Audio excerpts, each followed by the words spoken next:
Hi, I'm Brenda Adamson, owner and salsa chef for Native Roots Salsa Company. You know, I've been cooking and making salsa for my family for years, and now I'd like to take you guys along and show you some of my favorite dishes, maybe try some new things together, and show you how you can use super fresh salsa as an ingredient instead of just a condiment or a snack food. So today we're going to talk about chilies, dried chilies, and we're making chili Colorado. So this is not a regular Texas style chili that I would use like a chili grind chuck for. I'm actually going to be using a chuck roast and one beef shank that I had, and it's going to be more of a braise, and we're going to braise this in a beautiful and luscious dried chili sauce. I am going to use some of my Chipotle red chili salsa as part of that liquid base for the braise.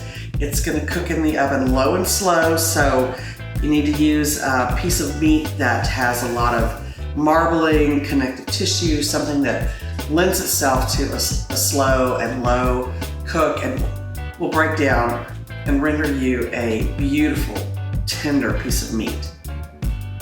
The chilies that we're going to be using today are Guajillo chilies. I couldn't find Pasilla at my store, so I'm going to use New Mexico chilies and our Ancho chili. I may throw a chili de árbol in there, it just depends on how hot I want it.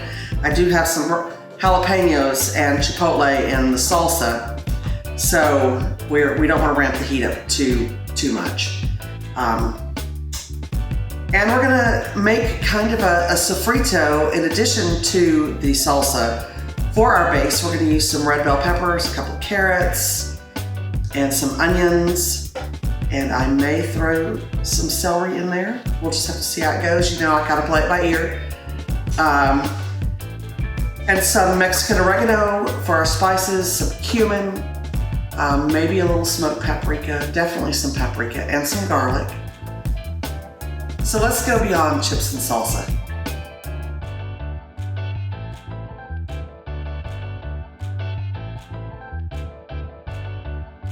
I'm gonna go ahead and prep some of my vegetables first, and I'll do the meat after I've got all the vegetables done.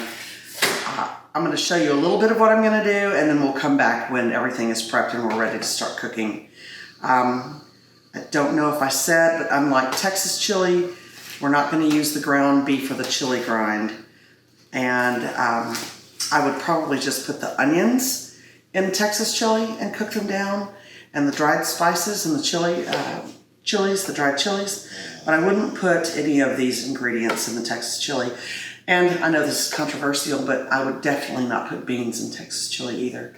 Cook all the beans you want on the side, put them in your chili after you serve it up, but don't put it in the chili pot.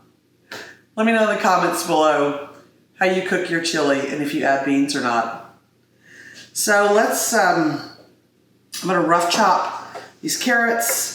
I'm gonna put everything in the food processor, and I don't want chunks of vegetables in my chili sauce when I'm done with the braise. So I'm going to chop these up in the food processor and get them pretty fine, and then I'll sweat them off so that as they braise with the beef, they will braise down to really nothing but just flavor. All right, not gonna be trying to be too fancy here. And we've got a cold front coming in, and those of you guys from up north, don't laugh too hard. But yeah, we do have a cold front, so it is gonna be chilly weather for at least a day, maybe two, if we're lucky. You know, it's supposed to get cold and it may freeze again, but it'll be gone in 3 or 4 days, and then we'll be back to the 70s and the 80s, and sometimes even the 90s. So let me go ahead and get this this pepper cleaned up.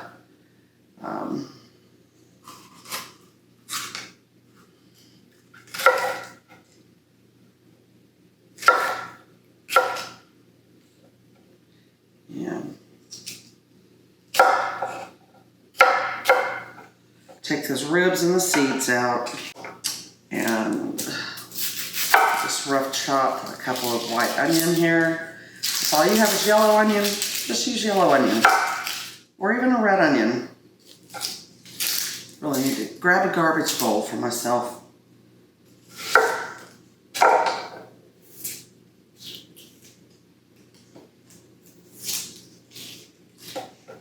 And I'm starting this pretty early in the day because it's going to take about 2.5 hours in the oven on between 350 and 400.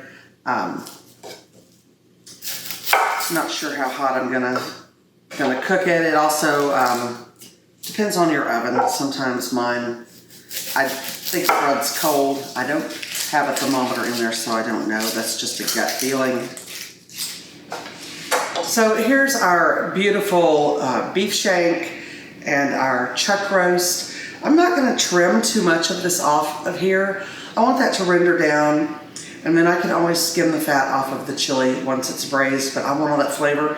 As far as the bone goes, I'm going to go ahead and throw the bone in the pot as well and get maximum flavor out of that bone. So let's just go ahead and kind of cut around this bone. It helps if you have a really sharp knife. I did sharpen this one, but it's one of my older knives. Just gonna leave the rest of the meat on that bone.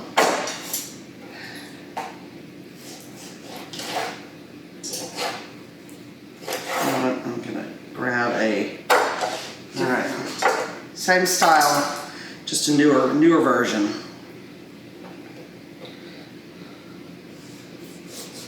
That's better. Again, some nice chunks. We want something that'll fit on a spoon. It is going to break down. It's going to get tender. All of that connective tissue.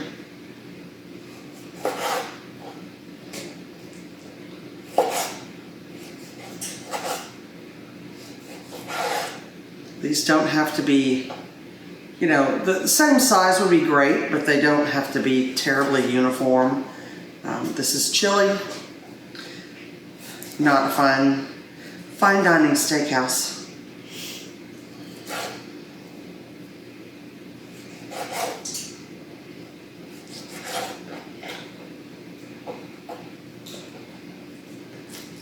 Now this does not have the bone, so I'm going to try to cut these into some planks that'll give me a more uniform cut.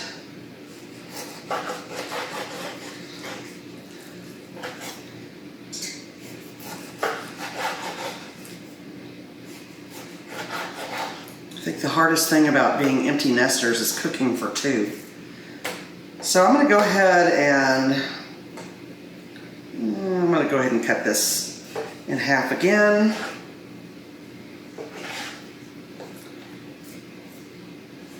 And then I'll start cutting into some chunks.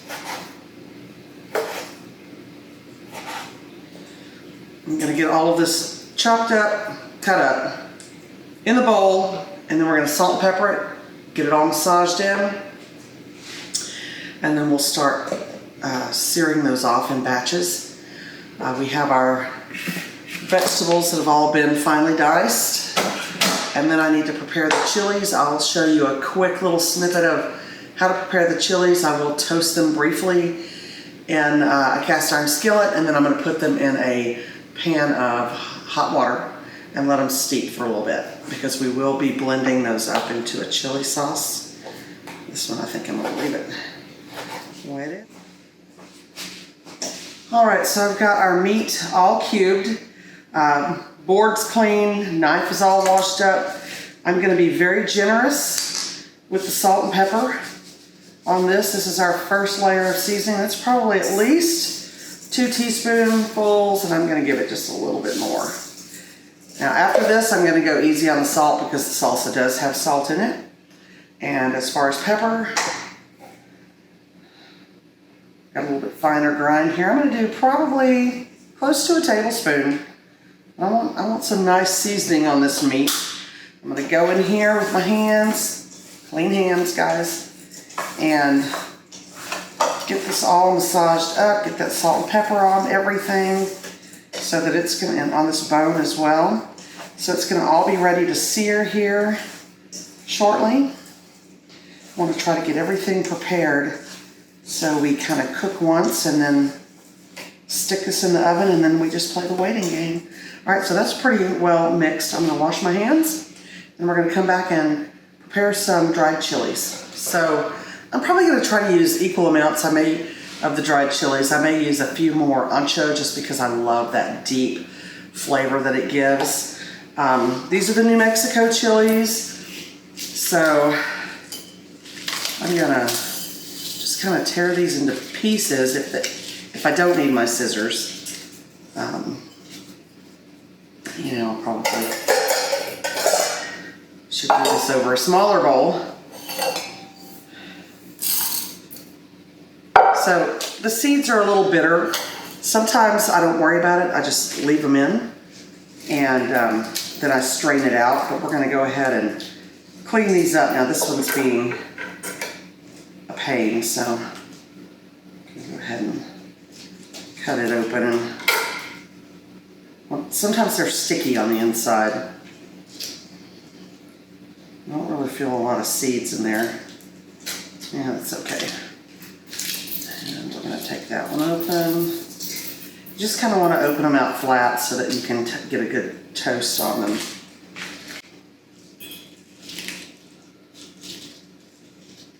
This one's, most of these aren't so tough that you need kitchen shears, and these aren't super dry either. They still are fairly pliable, as you can see. So I've got about 4 of those. Now I'm going to go in for some Guajillo. And I just like to use a nice blend of chilies. You can use whatever you've got, whatever your family likes, if it's a different chili blend.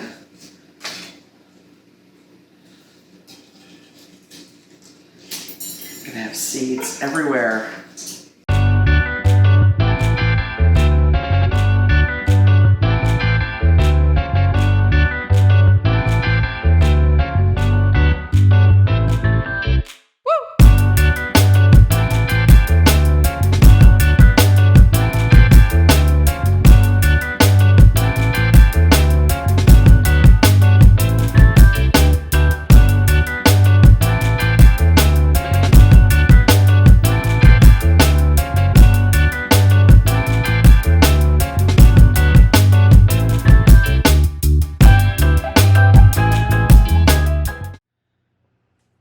So I would have maybe used a beef broth or a beef stock if I had had it. I didn't, so I did have some beef bouillon and I have added a little bit of that to the water. My skillet is getting nice and hot here. If you use bouillon, just be careful with your salt throughout the entire project because you're putting salt in. Now I may not use all of these chilies. And then again, I may use them all, and then save some of this chili puree and freeze it. And then I've got it all made that way.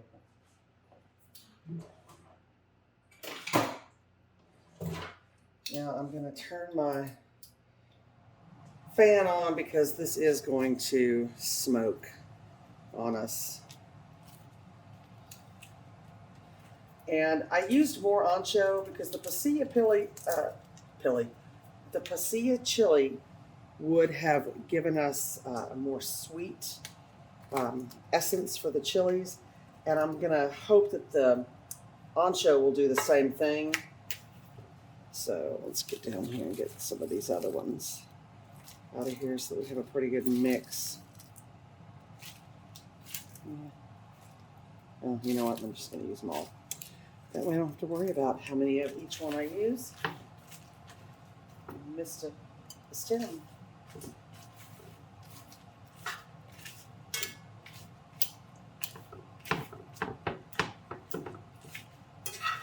Now I'm not going to let these sit for too long. I am going to keep turning them. I could have done them. See, they're starting to change colors already. just from the heat. Just kind of make sure they all get some toast on them. And take some of these and start putting them in our stock. Probably try to find a little bowl or something to set on that. I still want that water to come to a boil. And then I'm going to cut it off and just let them steep for about 30 minutes. In the meantime, we've got our other cast iron Dutch oven heating up over here to start searing the meat.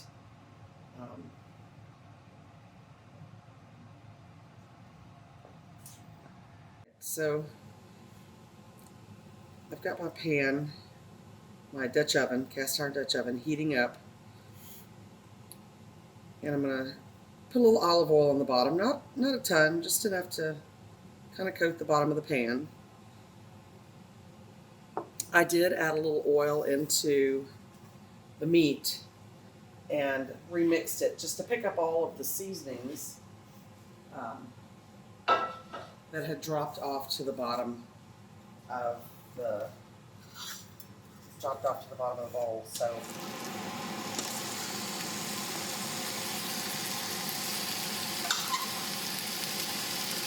see if I can turn off my downdraft for a little bit.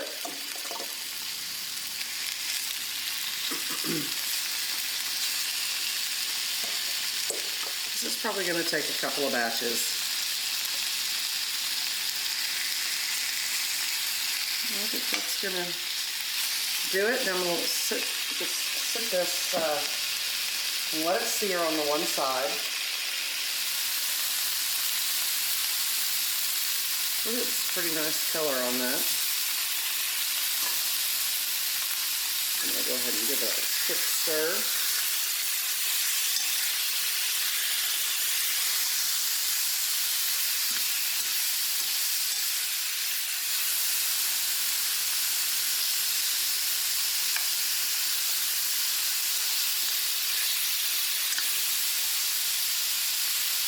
Go for another minute or so.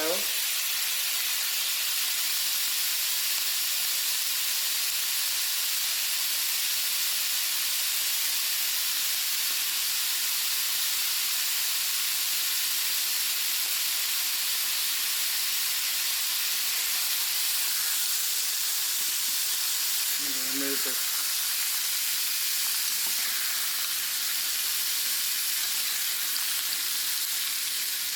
I'm going to go ahead and remove all of my meat, and I did turn my electric stove off simply because I've got to gather my spices real quick before I get too much farther.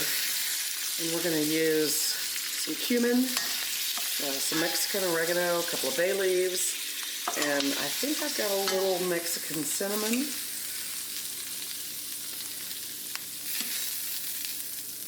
And let's go ahead and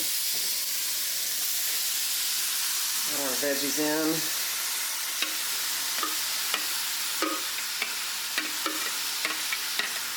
Oh man, it smells delicious.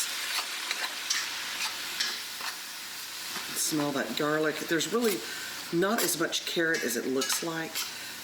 It's because I ground these up in the food processor. Go in for a little salt. Not too much.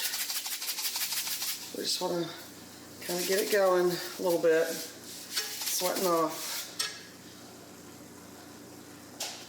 I am going to put a little pepper in on this as well. I know I'm all over myself on the camera. Let's get our eye back on the prize here. Alright, so I hid my bay leaves from me in plain sight. So there's a couple of bay leaves. They're not real big, but I'm putting them in now because I want to toast these spices. And this is the perfect time to do them. To toast them up, get them all heated up in here along with the vegetables. I'm going to turn my heat up a little bit because these vegetables are starting to sweat off some of their water. I don't want to add my meat back too fast. I want all of this to have time. All right, so this is my cumin. I buy it in these huge jars. So I love cumin. I'm gonna put in a good, probably 2.5 teaspoons. You be the judge of your own amount of cumin to your taste. If that's not your favorite flavor, by all means back it off. And I may add some more later after this cooks a while, but it's one of my favorite spices. And then I'm gonna add some Mexican oregano. So Mexican oregano looks a little bit different than regular, like Italian oregano, or Mediterranean, I guess. And it's got, the leaves are more whole. So I'm gonna take a good teaspoon. And I'm gonna crunch this, rub it between my fingers, and add that in, and start toasting up the oregano. I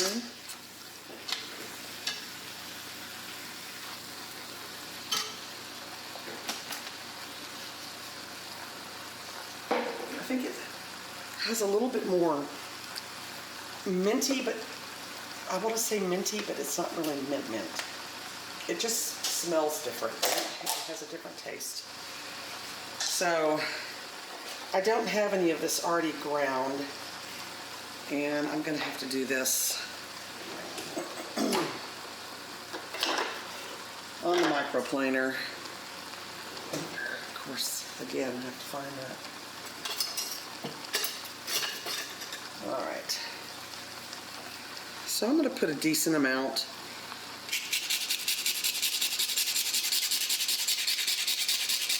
This is Mexican cinnamon. It is not regular Saigon cinnamon or anything like that.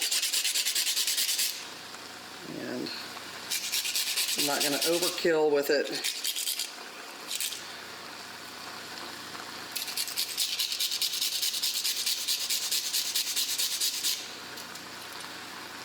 That might have been a half a teaspoon. Got a little.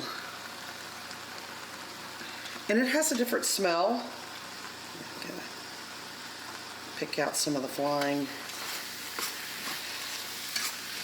All right, that's getting a little dry on me. I'm gonna add just a tiny bit more oil. It seems like I put a lot of oil in here, but this shaker does not really shake oil very fast.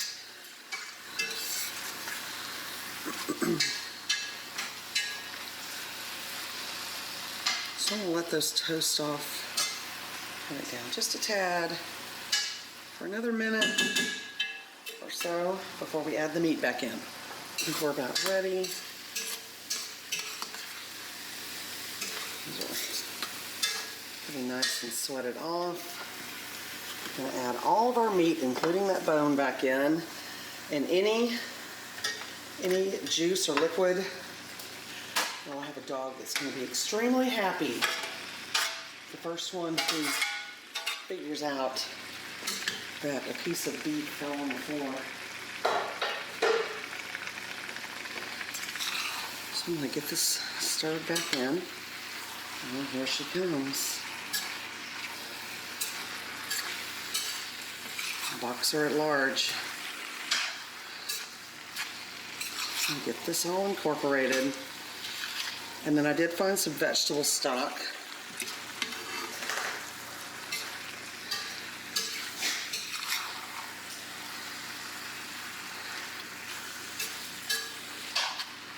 That is a low sodium vegetable stock. So I'm going to go ahead and probably use about 4 cups. I'm going to use that whole thing. And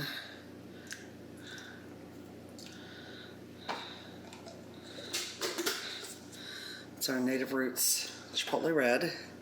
It's a medium heat, so it's got garlic and cilantro and salt and lime and tomatoes. It's got a lot of great base flavors, just like any good sofrito.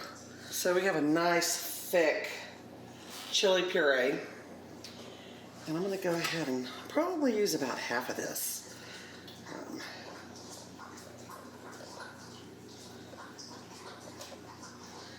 Let me get this all mixed up.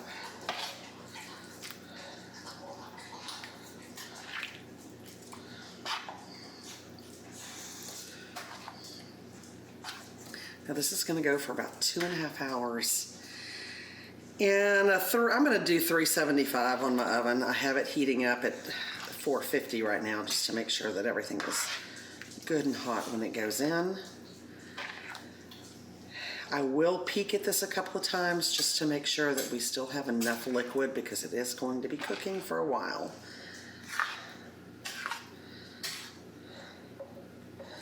Let's see. Maybe just a little bit more. I used about 3/4 of that.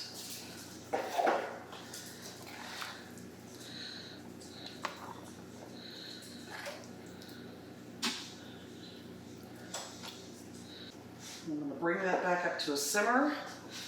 I'm going to cover it, and then I'm going to put it in the oven and tuck it away for a while, and we'll come back when we're ready to check it out. We will adjust the seasoning at the end for salt, and if I want any more cumin or any other spice that I feel we need to kind of freshen up after such a long cook. So here we go, oven time. All right, so it has been 2.5 hours. I did skim some fat off of the top of the chili Colorado. But I want to show you how this meat is. This is just beautiful. So here's a piece of the meat. Make sure you can see that, yeah. Spoon. Look, it just falls apart. This is delicious. I've already snuck a taste. All right, so I think we're ready. We're gonna dish this up in a couple of different ways. The first thing I'm gonna do is build a chili Colorado burrito. Now, if you've got beans, whole beans or refried beans, you can certainly put the beans in the burrito. I'm just gonna do this with a little Mexican rice. We do have a video on our Mexican red rice, or you know, make your own rice. I'm gonna lay down a little bit of rice in this tortilla. Got a dog that wants in. So if you hear that banging, she's jumping on the glass door. And then I'm going to put some of our chili Colorado on top. Get a little bit more meat. Now, how you build your burrito, that is totally customizable. Yeah, that's probably enough. Maybe a little more sauce. So I'm going to take one of my oven-safe dishes. You can do this in a casserole and build a bunch and serve your family as well. I'm going to put a little bit of that sauce down on the bottom. And I'm sure I've put too much in here, but we're gonna go with it. The other thing I'm going to do is I'm going to go ahead and put a little yellow cheese in mine, a little Colby Jack and cheddar, because I really do like that. Yeah, I know. And this is screaming hot, so I'm going to cheat. I'm going to use my spoon. And then I'm going to fold the sides in. Got too much. Yeah, don't call me a egg roll or burrito maker, please. We'll get it. All right. So we have it rolled, overstuffed and rolled. I'm going to lay this into my dish. I'm going to eat that part. Oh my God, that's good. I'm going to, if you want a wet burrito, you can eat it just like this. But I'm going to go ahead and spoon over a little bit more sauce, or the chili. A little bit more cheese. I'm gonna stick this back in the oven real quick for probably, I don't know, 10 minutes. The other serving option that we have is just a really nice bowl of the chili Colorado.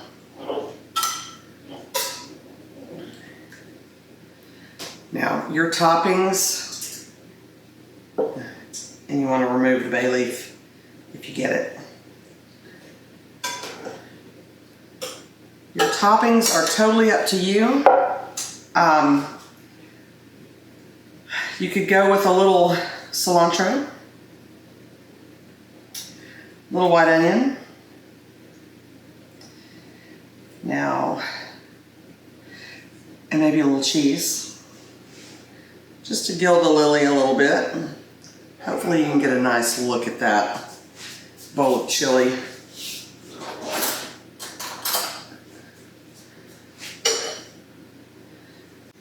There's our chili Colorado.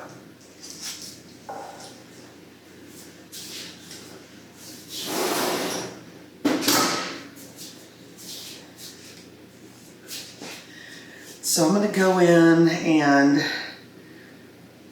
top this with some cilantro, some white onion, garnish with a few radishes,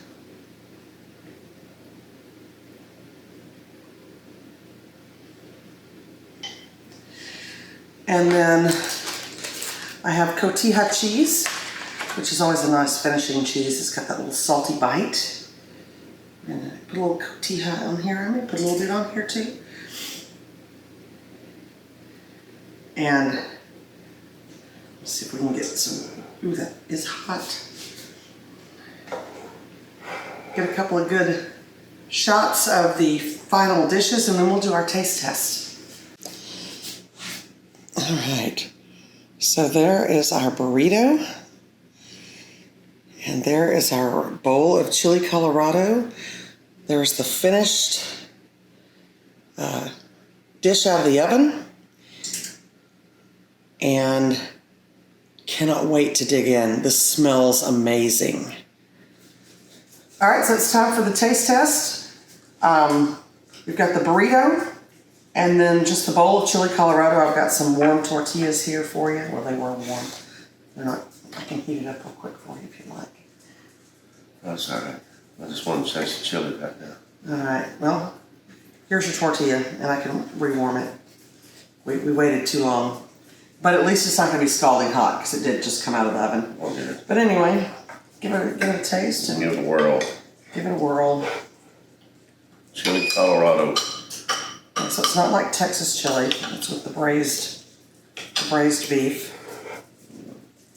A big old chunk of meat there, baby. I know, and it's very tender. It's too big of a bite. Mmm.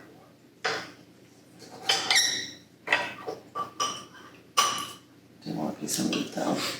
Oh, pretty good. I know, isn't it then? Mmm. So.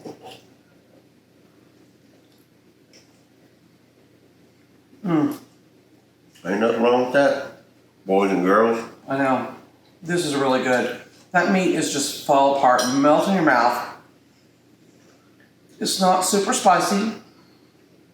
Now, if I'd have thrown a chili de árbol in there or two, it would have been more spicy. Spice level is up to you.